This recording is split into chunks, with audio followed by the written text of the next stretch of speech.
here's something else that's going to be on the list. And see, these windows crank out. And see the gap here? That's about the gap you're supposed to have. Now look up at the top. No gap. It keeps getting narrower and narrower. And what happens is, when somebody's in the bedroom and they crank this window out, you then can't close it and latch it and lock it, because it hits up here, because this window is sagging, this window is sagging a little bit. It happens on both of them. It's uncanny. It's like, why didn't the inspector catch that? He didn't catch that either, so now I got to fix it. And I'm thinking, see, there's hinges on here. I'm thinking maybe on the hinge, there might be some way to tighten up the hinge. The screws might be loose. Because see the gap right there?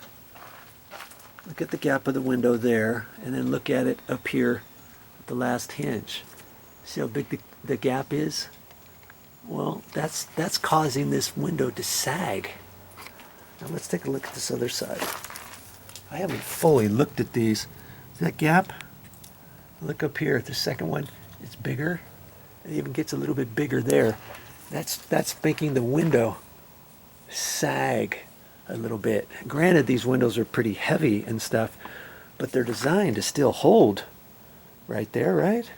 And so I'm thinking hopefully the screws are loose, or maybe there's a little bit of give there that I can kind of push that back. These are, I think they're vinyl clad windows, dual pane.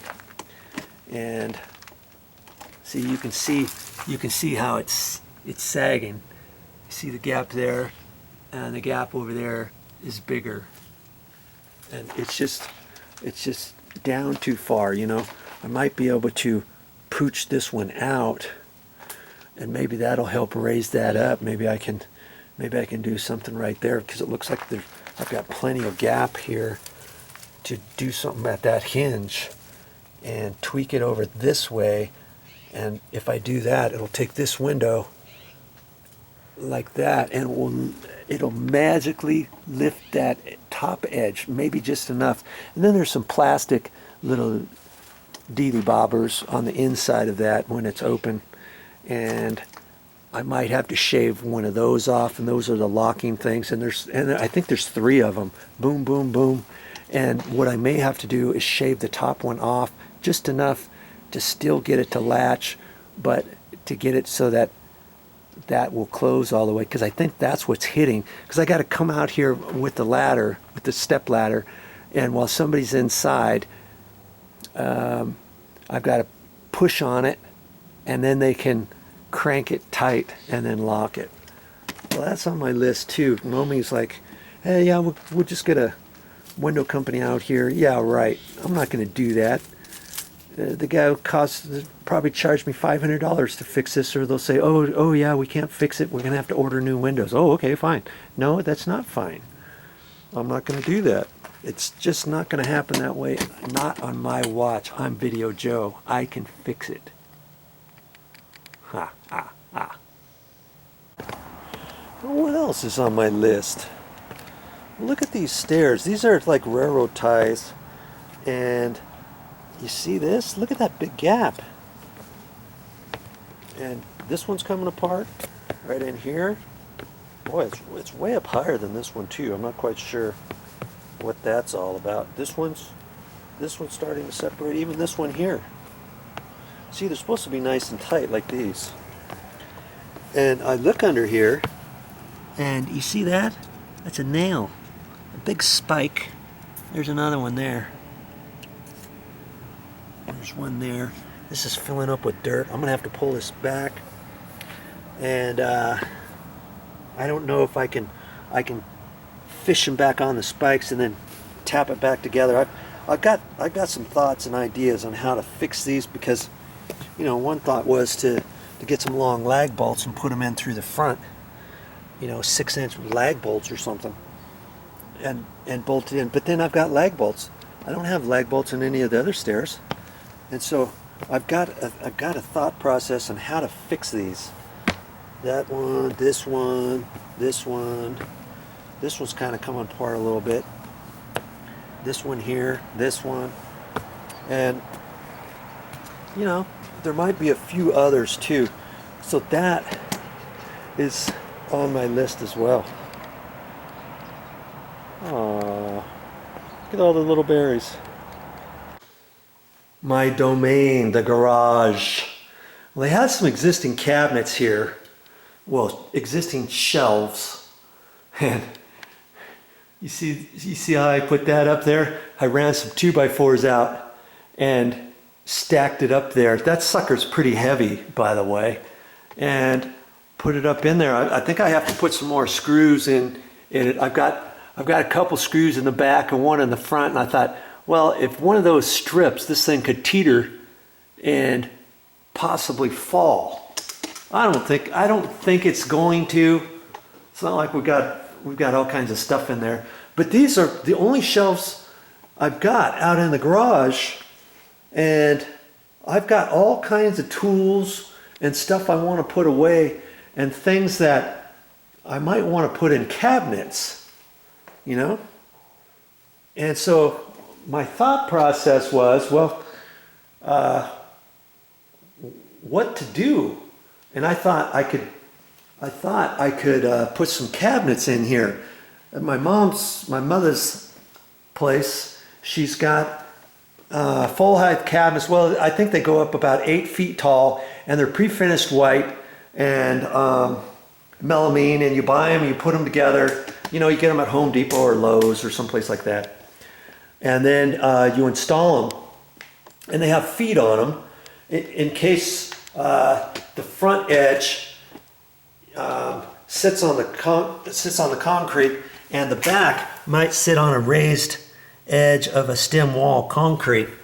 And usually that edge sticks out further, and maybe it's just because whoever finished off this garage, they put trim on there or something. But either way, I could put some cabinets on here and move the extension ladder somewhere else, and then have some doors here. This looks like there's enough room here. Or on this side, I could put some over in here, you know, on this side over to the window, let's say, right in here, something like that. I've got plenty of room to put some cabinets there. I even got a little bit of room on this wall right here to put some cabinets with doors. So I'm thinking of my different options on what to do. But one of these days, I'm going to have to end up getting some shelves, some cabinets, put those together and put them up in the garage. So of course, I'm going to make videos of that too. So those are more projects that I have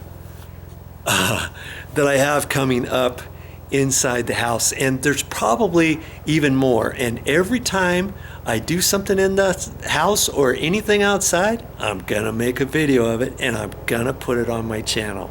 So look for them on my channel. Thanks again for watching. I'll see you next time.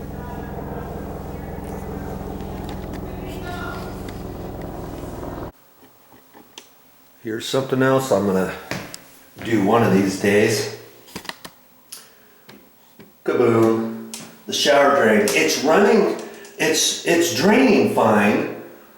Well, it's draining a little bit slow, and after I get out of the shower, about 30 seconds later, or a minute later, I can hear it drip, drip, drip. It almost sounds like the shower head is dripping, but it's not the shower head. It's this. And I think there's some hair cut down in there. And I'm going to try to clean it and clear it out. I'm not going to call a plumber. Forget that. I'm not calling a plumber out here. I'll see if I can do it myself. I may even be able to do it without taking that cover off. But we'll see. That'll be something I'm kind of anxious to show you too. What do we got in here? The cleaner lady, she was here the other day, and she said something was loose. Ooh, look at that. Now that is kind of loose. You know what? I never tightened that up. I made another video and I tightened up handles in the bathroom, and I looked through the other bathroom and I forgot to come in here. So I know I've got to do something with that. This one here too, and see how this slides around back and forth? Now sometimes if this is loose, you should be able to tighten it up by just tightening the top bit. See, I'm unscrewing this, and that could get it really loose. And so I'm tightening that. Look at that. Hey. You know, I think I just fixed it.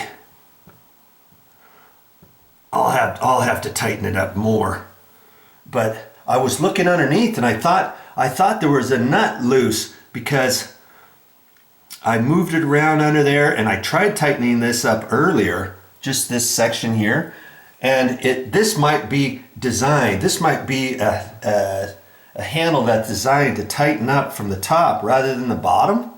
I don't know, but look at that. But see, the handle's still wonky, and it's very loose. And there should be a way to tighten that up. It should be like a little Allen wrench. See, there's a little hole right there, and I see the little hole on that side. So it's just a little Allen wrench. I'm gonna have to tighten that up. That might be a quick video. There. Ha. What is this? Okay. We're out in the garage, and this utility sink is draining slowly. And before we moved in, we had the painters come, and they painted the interior of the house, and they even painted the garage. They even painted the whole garage area. Kind of like the fact that it's got sheetrock everywhere. And they painted everything and stuff. And I told them, anytime you need to wash out your brushes, come out to the utility sink and do it. And that's what they did. But the drain is running kind of slow.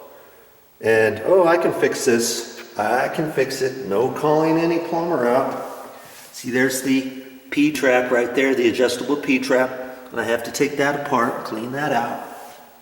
That should take me about 10-15 minutes. And if you've never done that before, I'll show you how. I also need to replace this. See how this is floppy like that? Something in there is missing. And when I turn the water on, it drips here, and sometimes it doesn't angle. I mean, see there? Look at that. And the water's coming out pretty fast.